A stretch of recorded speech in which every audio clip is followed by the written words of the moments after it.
We're just heading off up round the industrial side of Loch Linnhe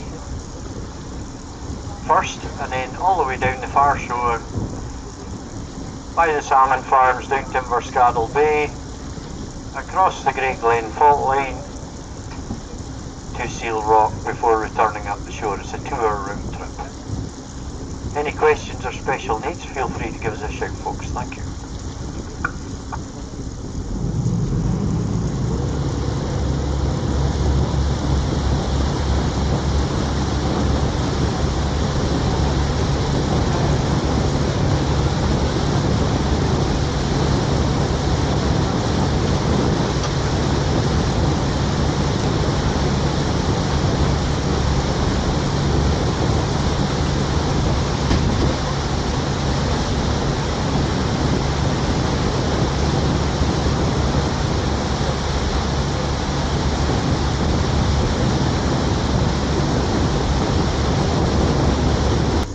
Nevis is 1,345 metres, 1345 high, making it the highest mountain in the UK. And a lot of people are a bit disappointed when they see it because it's not got a big pointy peak.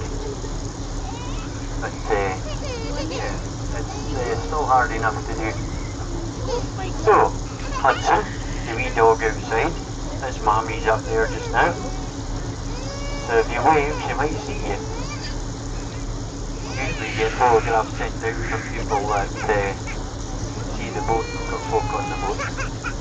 Anyway, moving swiftly forward, on any given day, the top of Ben Nevis can be 14, 15 degrees colder than it is at sea level down here.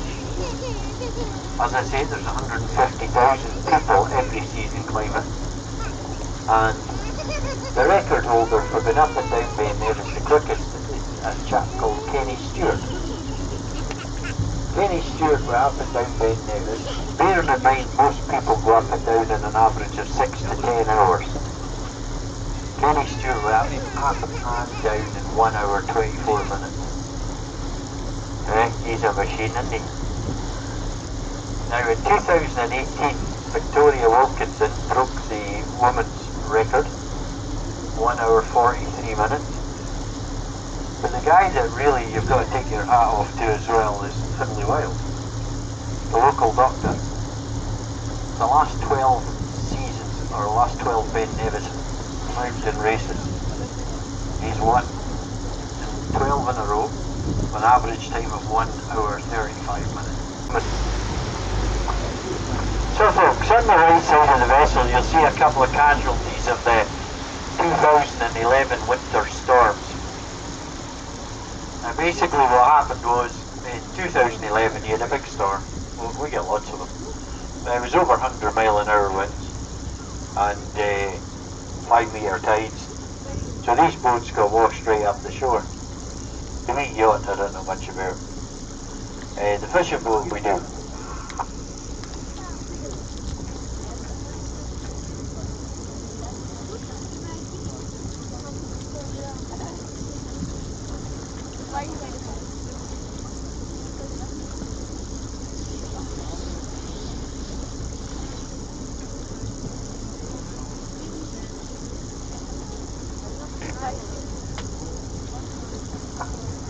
So folks, the fishing boat here, I don't like talking when the coffee machine's on because it clangs and bangs in my ear.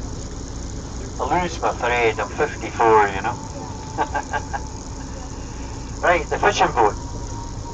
She was built as a day spring in Aberdeenshire, in Forbes' boatyard in Sandhaven, which is a mile from Fraserburgh, which is 40 odd miles from Aberdeen.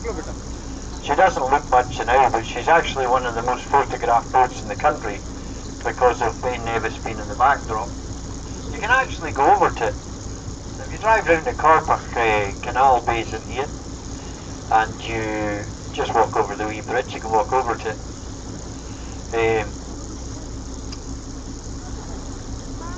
It was, like I say, it was built in 1974-75 as a day spring. Fished for whitefish out of Fraserburgh, and She later, in the mid-80s, she changed ownership to Burnt Green. I know that chap very well. In fact, when I was, what was I, 19 years old. When I was 19 years old, I did 3 weeks, one of his crew injured his hand, and I was on dry dock, so.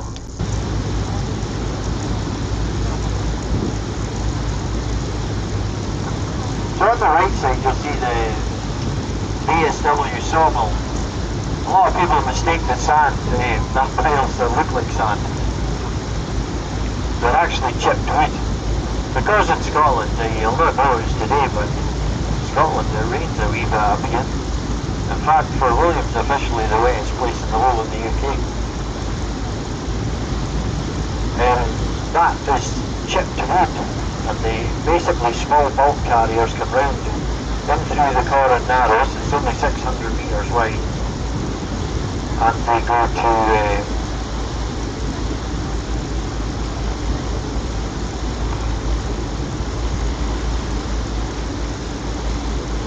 they come through and they load up with they use it for biomass heat fuel, basically. Ship it all around the UK and Ireland.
Just on the right side of this, folks, this is just a bit of information about how difficult it is for some of these folk living on this side. This is a peninsula over here. Now, there's a wee ferry, the wee old ferry you see going back and forth. But these guys had to get to work basically in Fort William. But down ahead of us, away down in the corner, is the Corin Narrows. And basically that's where I imagine the spirit of fortitude is going. Well,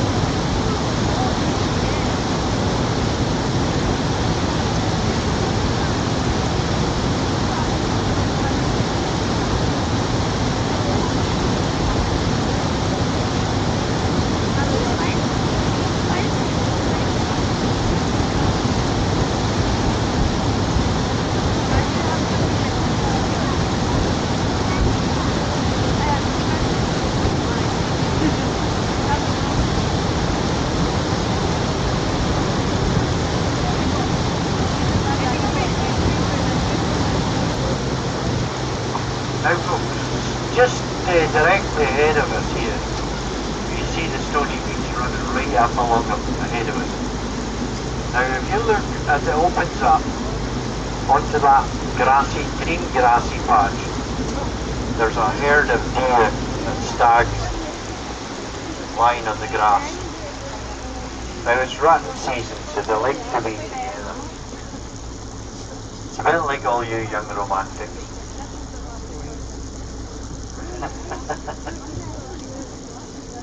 Can't take me anyway.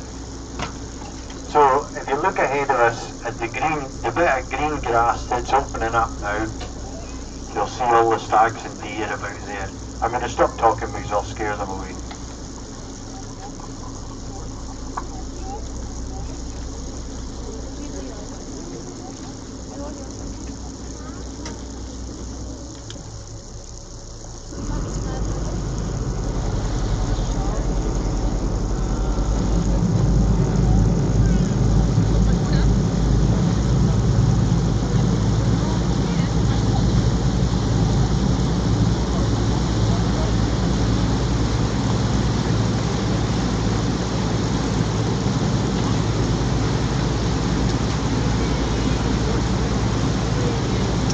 Folks, you see the ones that started running there, they're actually young stags. See, they've gone.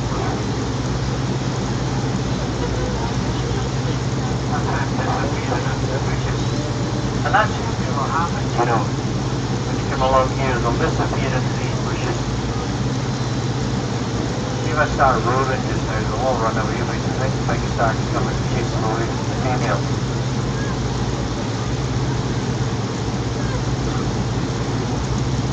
We'll push on a bit now, folks, down to the salmon farm and give you some info.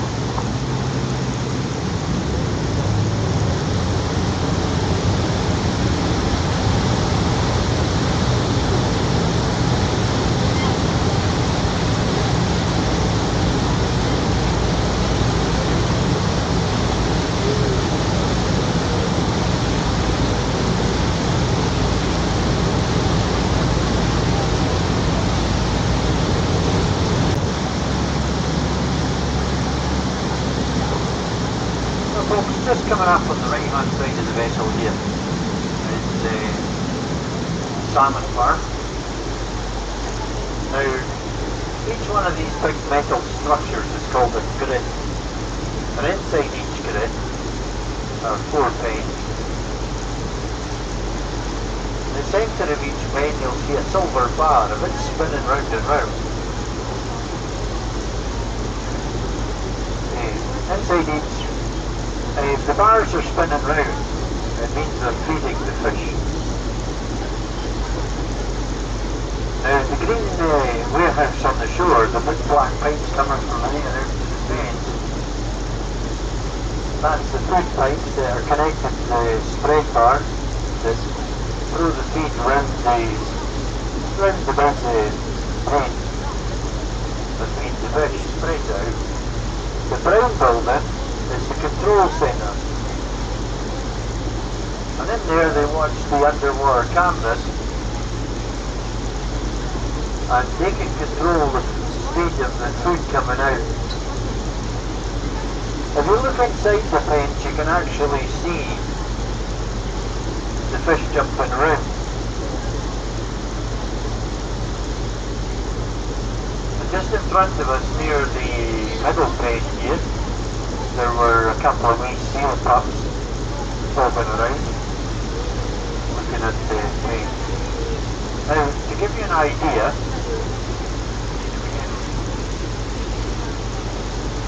there's one just on the left side, 100 metres away there. There's a little seal popping up. Okay, folks, so on the right side of us here is the mussel farm.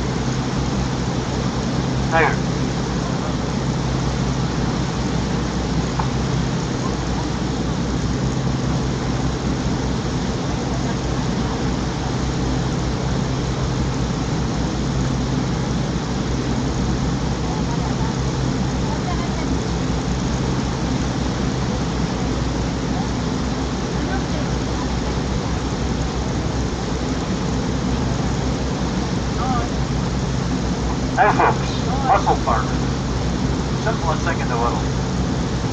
They have an anchor, see these single floats at the end, they're anchors below those, and basically 2 ropes go across the surface to another anchors at the other end, and they put these grey floats between them to keep them apart and keep them up.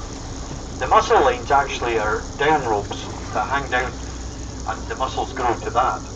You may see a lot of black and white or brown birds in amongst them, which are eider duck. The females are the brown ones, the black and white ones male.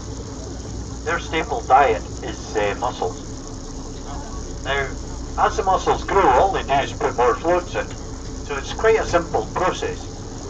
The only thing is, it doesn't employ a lot of people like salmon farming, but it's not detrimental to the seabed either. A lot of people wondered why you would farm mussels in Scotland when they grow all over the rocks anyway. The reason is they reckon that if you take the mussels and grow them on rocks off the shore, they can, one single mussel can filter up to 25 litres of water a day, which in turn is cleaning the ocean. It cleans the algae from the water.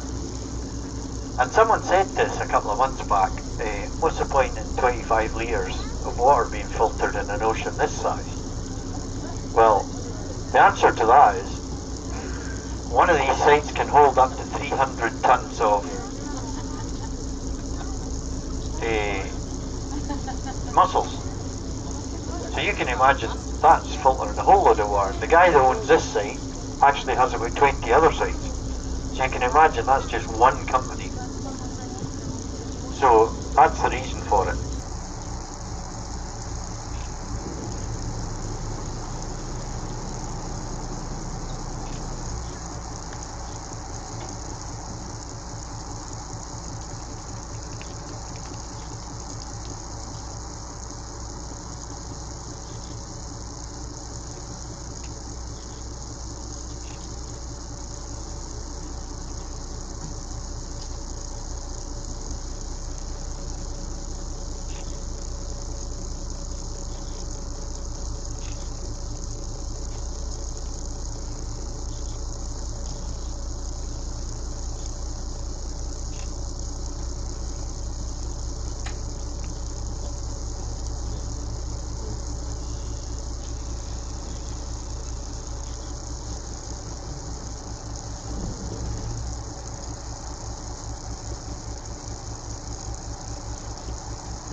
We've got some porpoise on the starboard side or the right side, folks. You see them coming up there, they're like small dolphins, and they blow like a whale. See them there? These are porpoise. They're only about a metre long. Now they'll come up 3, 4, 5 times and then they'll dive for 2 to 4 minutes. Then they'll come up again. There's lots of fish here, so there might be a few in the area. We'll just come round gently and see if we can get close.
just give it a minute or two, folks, because they do die 2 to 4 minutes.